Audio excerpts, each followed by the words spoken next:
Hello, people of the internet. It's Lars Lehmann once again for Sadowsky, Germany, sitting close to Mr. Roger Sadowsky. Nice to be here, Lars. Good to see you again. Always a pleasure to have you here. We have here my personal Will Lee 4-string bass, which is just a perfect instrument, and we thought maybe we could talk and discuss the Will Lee model a tiny little bit. Absolutely. By the way, you're acquiring a nice collection of Sadowsky basses. That is so true. You have hooked me up. Yeah, let's talk about how this model came to be. I go back with Will to 1979 and working on his instruments at the time. And I think I first made a bass that he played probably around 94. 94? I mean 84, I'm sorry, 84, 1984. Yeah. Over the years, he'll acknowledge it that he's always had a little trouble communicating the sound he's hearing in his head, and to me, right. To help me get him closer to that. I've done a reasonably good job over the years of interpreting that, but sometimes it literally amounts to trying different things. We have the expression in the States of throwing spaghetti against the wall and see what sticks. Okay? Yeah. So one of the things that Will was always asking me for is he wanted more punch. Now, I first tried to address that with pickups that were wound hotter or differently. That didn't do it. I tried different wood combinations for the body, whatever. That didn't do it. Yeah. Let's go back to about 2008.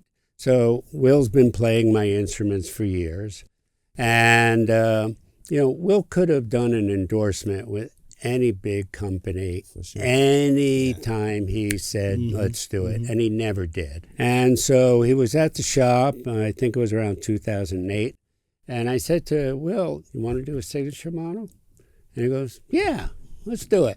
Which, by the way, is something that you have never done before. Right? I had not. So we started dealing initially with, I knew a few things. Number one, back in the late 60s and into the 70s, Fender had a lot of jazz bass necks that were a little narrower than normal.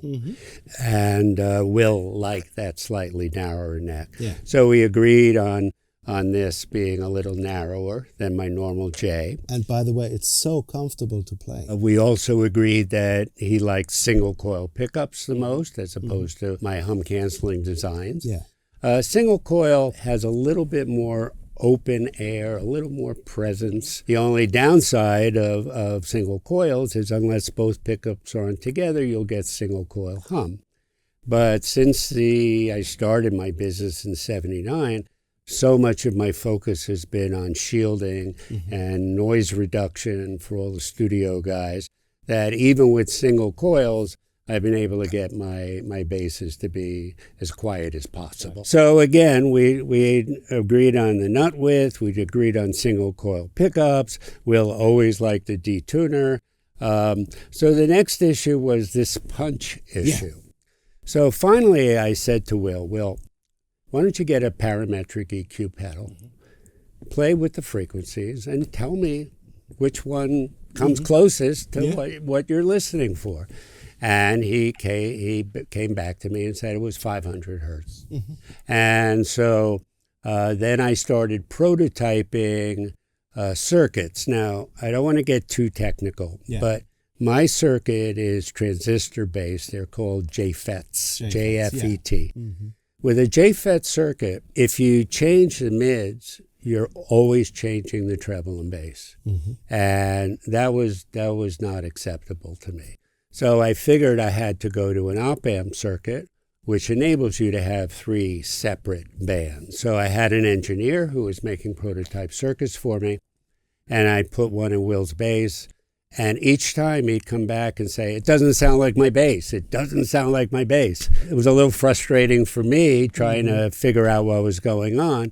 The conclusion I reached is there was not an op-amp circuit that could sound like my FET circuit, my transistor circuit. So then I realized I had to keep my original preamp, but piggyback a separate mid circuit on top of that. So that's what I developed. And I felt that although Will's preference was for 500 with a wide Q, and just so people know about Qs is the width of the band. Yeah. So, you have a frequency band. It's like a bell curve. You can have a wide band, that's a wide Q, or you could have a narrow band, which is a narrow Q. I wanted other players to be able to dial in what worked best for them, not just what Will's favorite sound was. So I decided to include this is called a dip switch. So you can choose 500 narrow, 500 wide, 800 narrow, and 800 wide. And between these settings, I think it gives players plenty of opportunity to dial in what they hear that they like the best. This trim pot adjusts the amount of the mid boost. But again, if you're just boosting mids and you kick it in with the switch, the whole bass is going to get louder. So I felt we needed another trim pot that would attenuate the gain with the mid boosting gauge. So it wouldn't be a gain change, but it would just be a tonal change. Mm-hmm. So I think the circuit has maximum flexibility for most players' needs. So it's basically, you take a little time, you find the settings that work for you, and then it's just kick it in or kick it out. From there, it's just set it and forget it. And what you have, people, is this little mini switch here. So if you feel like you need more mids, click and you're all set. You're right there. Right? But the rest of the preamp is the same original Sadowsky preamp. This is just a perfect bass. Another perfect bass by Sadowsky. I couldn't be happier with it. My work grows over the years based on trying to fulfill the needs of my players. It's not like I think this is a great idea. What I develop over time is a result of what players telling me they need. There you have it, people. Roger, thank you so much for taking the time. Always great to talk with you, Lars. See you next time, guys. Take care. Bye. Bye.